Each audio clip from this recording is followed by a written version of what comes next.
Hello everyone, welcome back to the session. And आज हम शुरू करेंगे पार्ट टू जो micro organism friend and foe का है। लास्ट वीडियो अगर आपने नहीं देखा होगा लास्ट मंडे का, तो आप वो देख के इस वीडियो में आइए। इस वीडियो में बेसिकली हम देखेंगे फ्रेंड और फो के बारे में। इस चैप्टर में आपका जो हेडिंग है माइक्रो ऑर्गेनिज्म फ्रेंड एंड फो, उसका क्या अर्थ है वो हम इस चैप्टर में इस वीडियो लेक्चर में हम देखेंगे। तो without wasting time let's get started.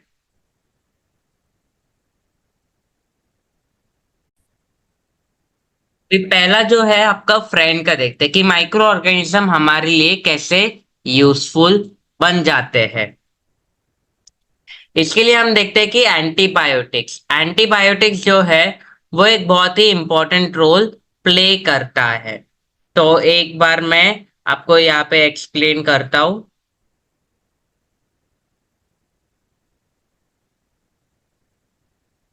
Antibiotics, ये जो एंटीबायोटिक्स है एक पावरफुल मेडिसिन के काम के जैसे किल करता है। किल और सॉरी किल और stop growth of growth of जो डिजीज कॉजिंग बैक्टीरिया है उसके ग्रोथ को स्टॉप करता है। Disease causing bacteria causing bacteria. तो एंटीबायोटिक्स का क्या रोल है कि वो रोकता है बाय जो डिजीज कॉजिंग बैक्टीरिया है उनके ग्रोथ को। जब वो मल्टीप्लाई डिवाइड होते हैं उसे वो रोकता है। ये जो एंटीबायोटिक्स है वो बैक्टीरिया या फंगी से तो सेकेंड पॉइंट हम देखते हैं कहाँ से ऑब्टेन्ड है। ऑब्टेन्ड फ्रॉम फंगी और बैक्टीरिया। फंगी या बैक्टीरिया से ऑब्टेन होते हैं। आगे हम देखते हैं कि जो पेनिसिलिन है वो आपका एक फेमस एंटीबायोटिक का एग्जाम्पल। पेनिसिलिन जो एक टाइप ऑफ एंटीबायोटिक है वो एक फंगस से डिराइव फंगस से है। जो फंगस का नाम है आपका पेनिसिलियम। पेनिसिलियम। अभी ये पेनिसिलिन जो है वो bacteria use to treat the infection which are cause by bacteria. यानी ये penicillin is use to disease treat disease cause by bacteria. Disease cause by sorry bacteria. I hope this is crystal clear for you. Antibiotics यानी kill or stop the growth of disease causing bacteria obtained from fungi or bacteria. Penicillin का एक example देखते हैं जिसमें it is type of it is obtain from fungus. यहाँ पे लिखो obtain. Obtain from fungus Penicillium नाम का फंगस। पेनिसिलिन जो है वो बैक्टीरिया को कौन से डिजीज को ट्रीट करने के लिए मदद करता है। Bacteria calling bacteria cause disease. अभी some life bacteria and yeast are good for digestive system. यानी कुछ ऐसे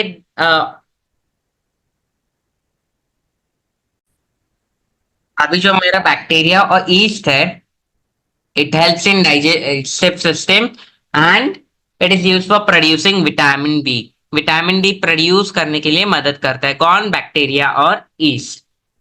सम genetically modified bacteria are used in production of insulin. कुछ ऐसे जेनेटिकली मॉडिफाइड, यहाँ पे बैक्टीरिया एरो करके मैं लिख रहा हूँ जेनेटिकली मॉडिफाइड। ये टर्म इंपॉर्टेंट है अगर एग्जाम में पूछा जाए तो। जेनेटिकली मॉडिफाइड या जेनेटिकली मॉडिफाइड यानी थोड़ा मॉडिफिकेशन किया मैं।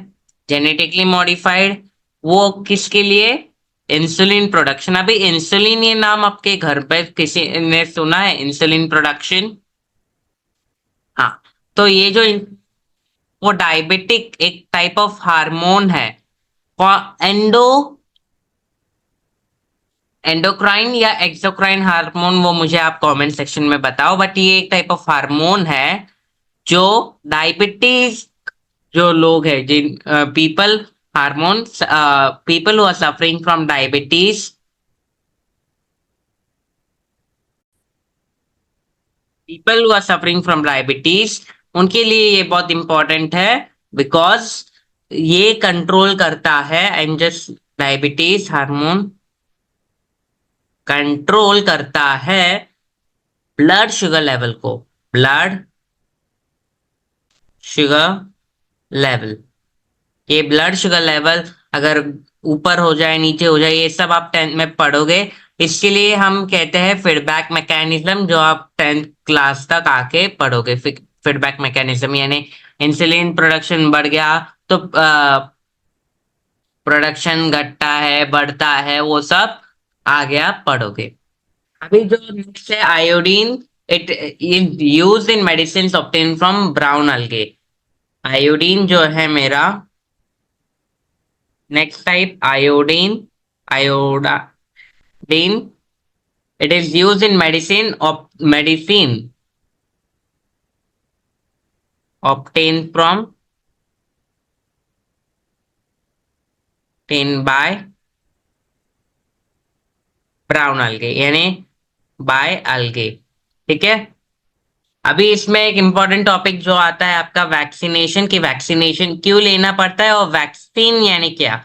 अभी वैक्सीनेशन यानी process of getting the vaccine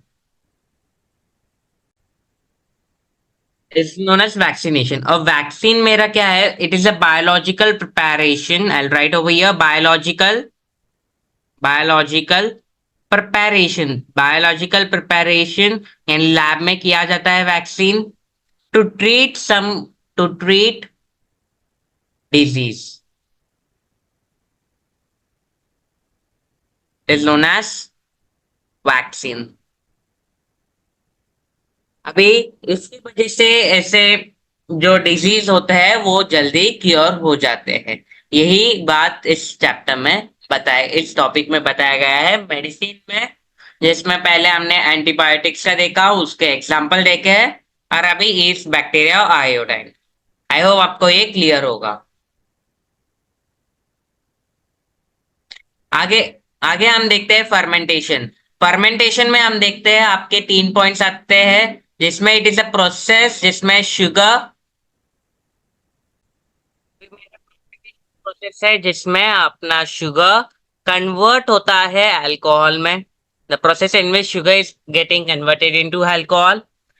और एक आप यहाँ पे बता सकते हो इस प्रोसेस में yeast plays an important role. Yeast, pardon for this, yeast yeast is plays important role in it. मैं जैसे बोल रहा हूँ वैसे आपको आंसर में लिखना है, यहाँ पे जस्ट की पॉइंट्स में बता रहा हूँ। ईस्ट इज अ फंगस जो आपके ब्रेकिंग ब्रेड बनाते वक्त काम में आता है। It helps in making the bread. It breaks down sugar content in the dough in absence of oxygen, यानी ऑक्सीजन का प्रेजेंस नहीं होगा तो क्या होगा, CO2 का रिलीज होगा। CO2 गैस है वो बाहर निकलेगा, और ये जब बाहर निकलेगा इसके वजह से क्या होगा, ब्रेड प्लफी बनेगा। ये जो प्रोसेस है ये मेरा बनता है फर्मेंटेशन। आई होप और बाद में लिखोगे this entire process is termed as fermentation. अभी आगे हम देखते हैं कि माइक्रो ऑर्गेनिज्म फूड इंडस्ट्री में कैसे यूजफुल है। तो हम देखते हैं कर्ड का प्रोसेस। अभी माइक्रो ऑर्गेनिज्म के अगर स्पेसिफिक क्वेश्चन आए फूड इंडस्ट्री के ऊपर तो आपका फर्स्ट आता है curd.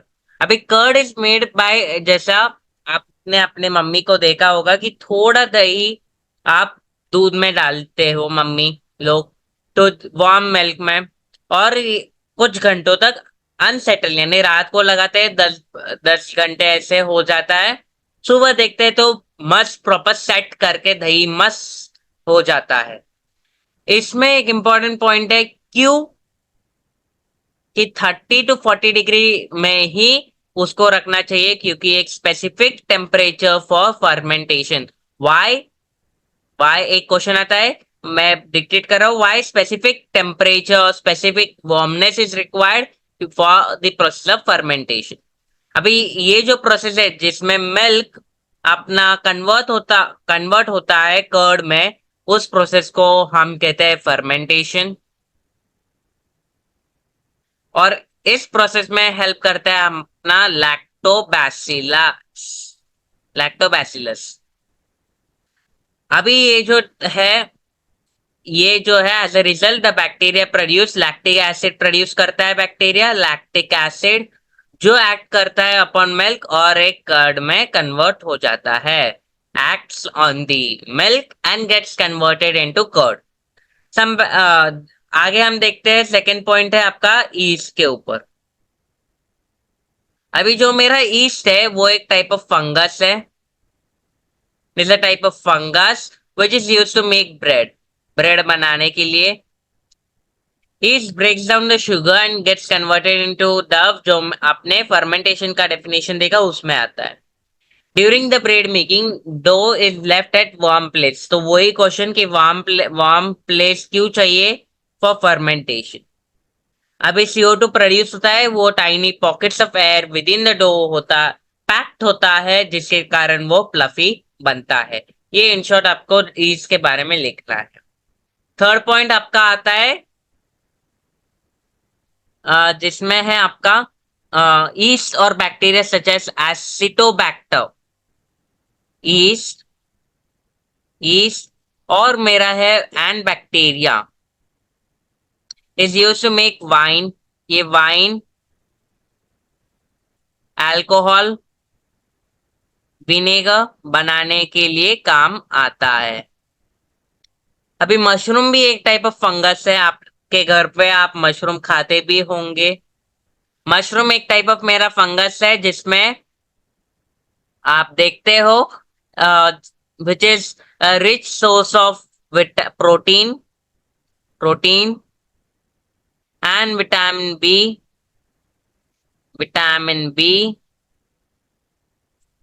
They are free healthy क्यों है? Why it is healthy?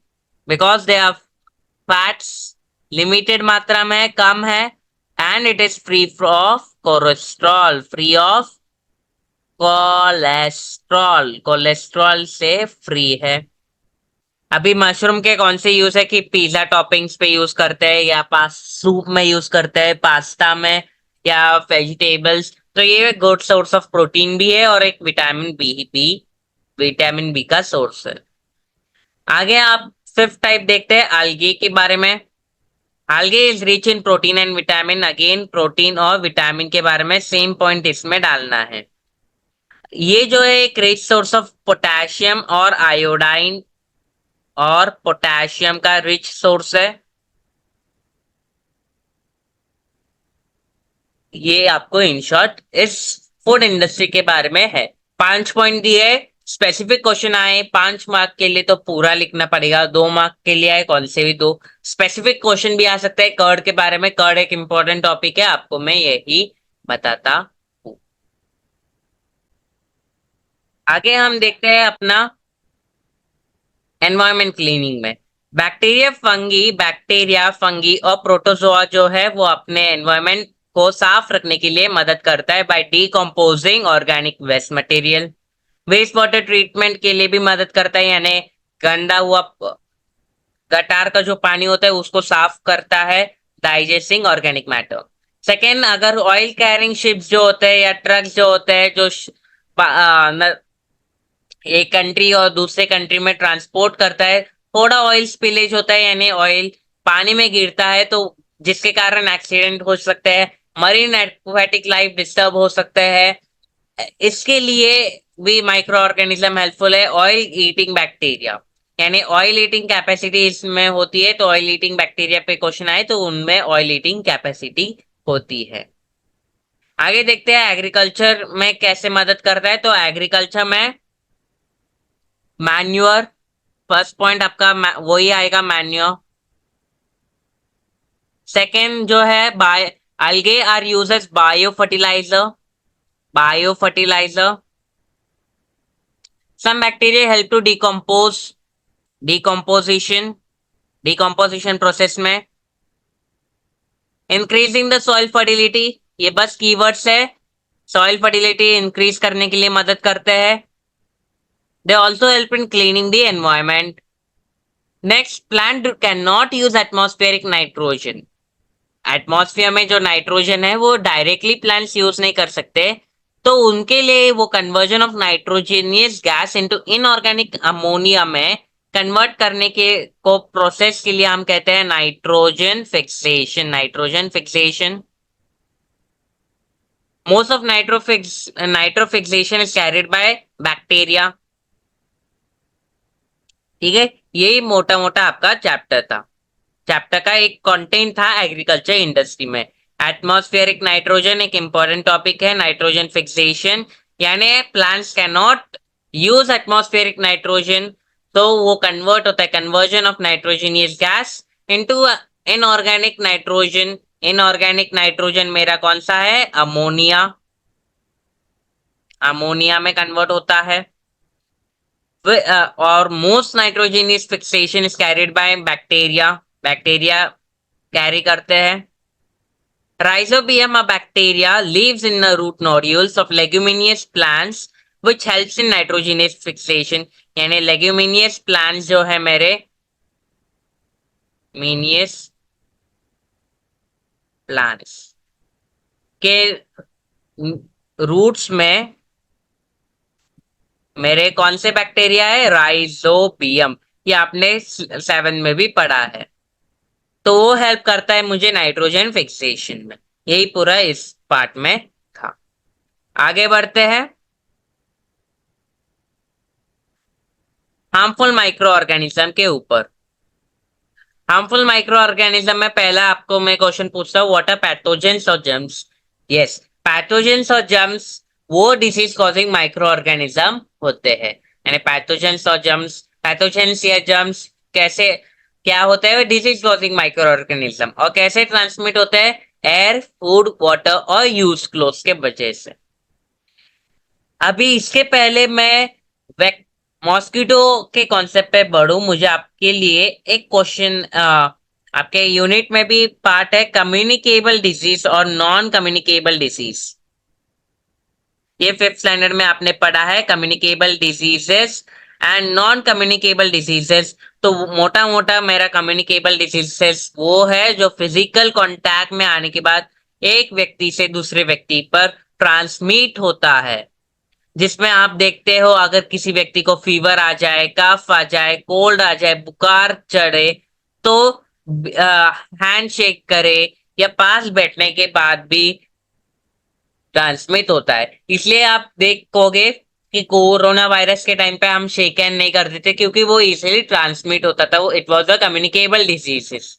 या स्नीजिंग करते वक्त we always tell people cover your nose या हैंकरचीफ यूज करो। क्यों बोलते हैं? क्योंकि जो माउथ से बैक्टीरिया बाहर निकलते हैं, अगर किसी सरफेस पे